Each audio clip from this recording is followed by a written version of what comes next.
The hardest part is not always the battle itself. Sometimes it's what comes after. The waiting, the silence, the empty chair no one moves, the sound of wind where a voice once used to be. Tonight, we return to Jefferson County in the soft light after the storm. A place of learning how to breathe again after years of war. This is a story of rebuilding, of remembering, of quiet strength. Because the cannons had stopped, the flags were lowered. But for Jefferson County, the Civil War never truly ended,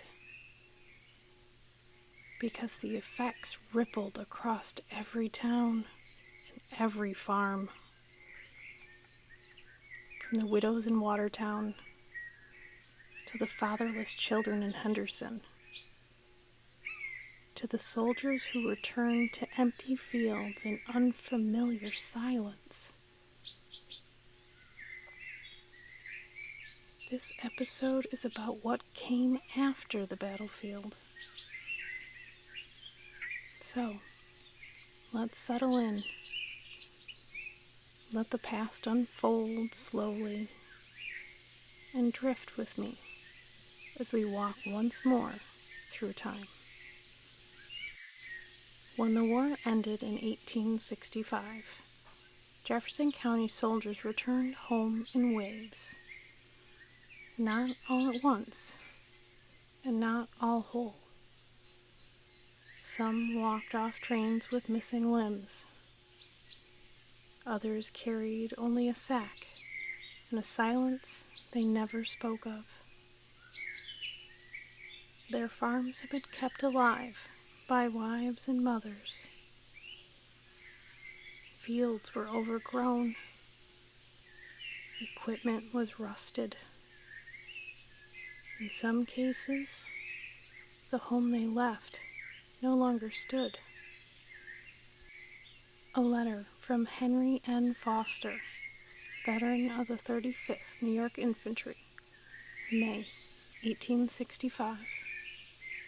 Quote, "I came home and did not know my own yard. The tree I climbed as a boy has been split in a storm. My sister married while I was away, and my dog, God rest him, is buried in the garden." End quote.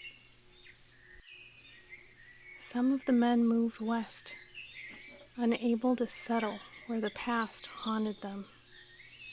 Others tried and failed. They tried to return to the lives they left behind.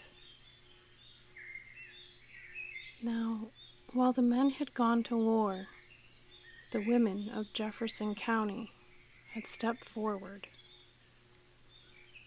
They were the ones that ran the dairies, wrote letters, taught the children, negotiated debt, and buried their dead. By 1866, women made up a growing number of school teachers, church treasurers, and even editors of a small local paper. An excerpt from Sarah Elmina Murphy's diary, 1866. Quote, "I no longer ask what is men's work. I milk, I hire, I mend, and I pray. My brothers came home changed. I see it in their eyes. I do not know who must lead now, only that I cannot stop." End quote. Widows, especially, found themselves heads of household. Some of them remarried. Some never did. Their mourning dresses became their everyday clothes, not out of custom, but out of necessity. Across Jefferson County, new cemeteries were laid out. Gravestones bearing the letters GAR with medallions appeared in rows. Tall obelisks, simple tablets, and weathered markers. Watertown dedicated a Grand Army of the Republic monument. Adams hosted an annual Decoration Day event long before it became known as Memorial Day. In one corner of Brookside Cemetery in Watertown, an inscription reads, quote, "He gave what he could, and what he could was everything," end quote. Grief became ritual. Women gathered to tie wreaths. Children memorialized the names of those they never met. The country mourned, not just for the fallen, but what had been a lost spirit. The idealism of the 1850s had become the ache of the 1870s. Though many men returned quiet, others became active in public life. They formed GAR posts, wrote editorials, and lobbied for pensions and proper burial grounds. A newspaper letter, Captain Jonas Hale of Champion, 1871, quote, "The men who bore the weight of liberty must not be forgotten, nor their wives who waited, nor the neighbors who fed their sons. This country stands because of their sacrifice," end quote.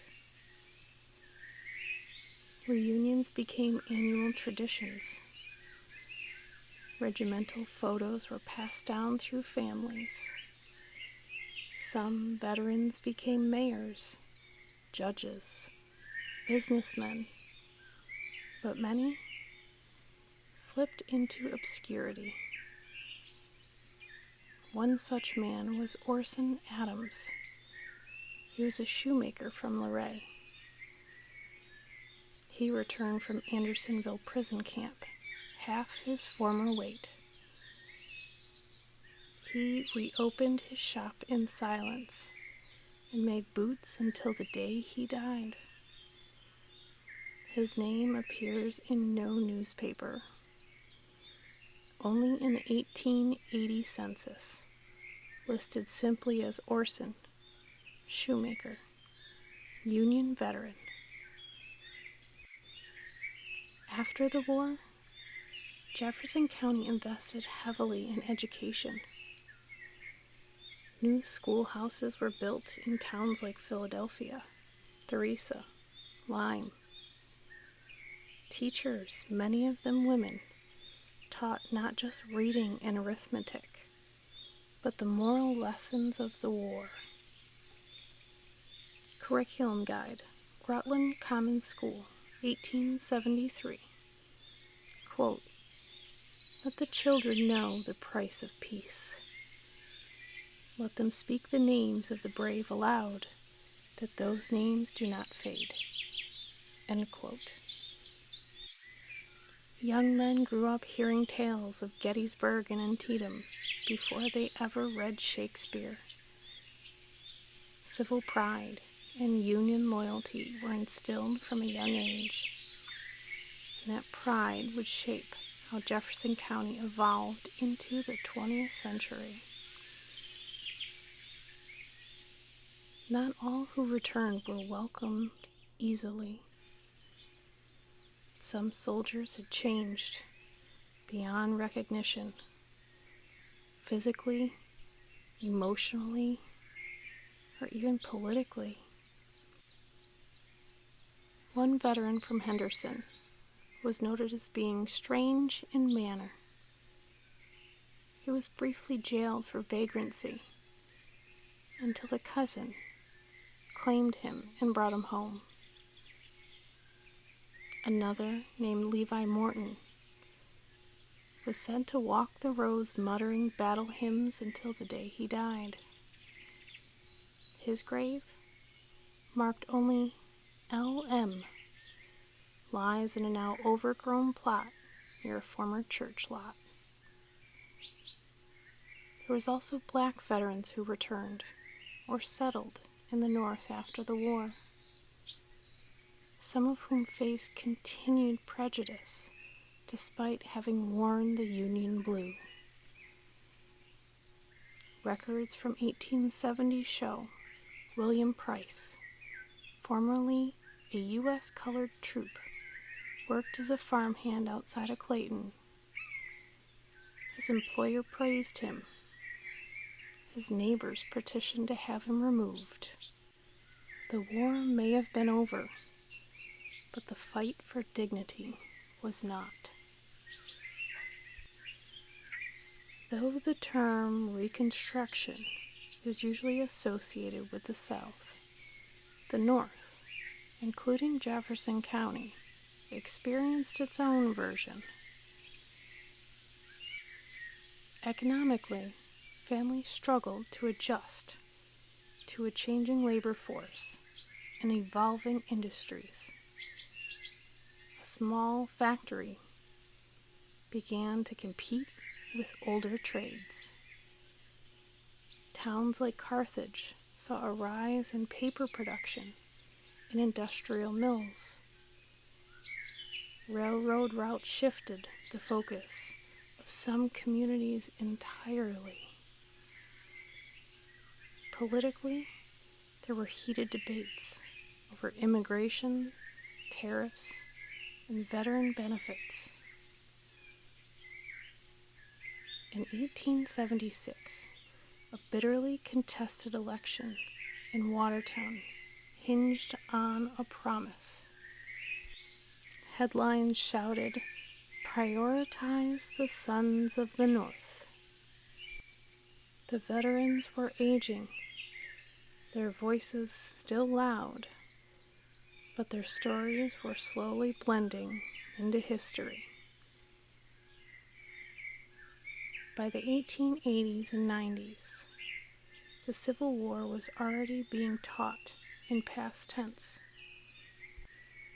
School children in Jefferson County recited, "O Captain, my Captain," and paraded each May with miniature flags. Grandchildren asked, what was it like to wear wool in the summer? Great aunts kept old photos and tintypes in velvet boxes. Family Bibles bore penciled-in dates next to names lost too soon. But through all the decades, Jefferson County never forgot. Its fields may have turned golden again. Its rivers run as they always had. But the shadows of sacrifice never left. They linger in the stone, in the song, in the silence. In our next episode, we'll move beyond the war entirely, into the age of invention, expansion, and transformation. We'll look at how Jefferson County stepped into the modern age with railroads, electric lights, social movements, and the quiet march of everyday people into the unknown future. And so the war ended, but the echoes remained in empty chairs, in forgotten gravestones, in the quiet hands of women who carried on, in the slow, steady steps of those who returned. Jefferson County did not forget. It remembered, in wreaths, in words, and in whispered names passed from one generation to the next. The cannons may have gone silent, but the stories, oh, the stories never truly stopped. As the wind moves through the branches and the stones rest in their rows, so too do the memories linger, gentle and enduring. Sleep well tonight. We'll return again soon to walk a little further through time. Good night.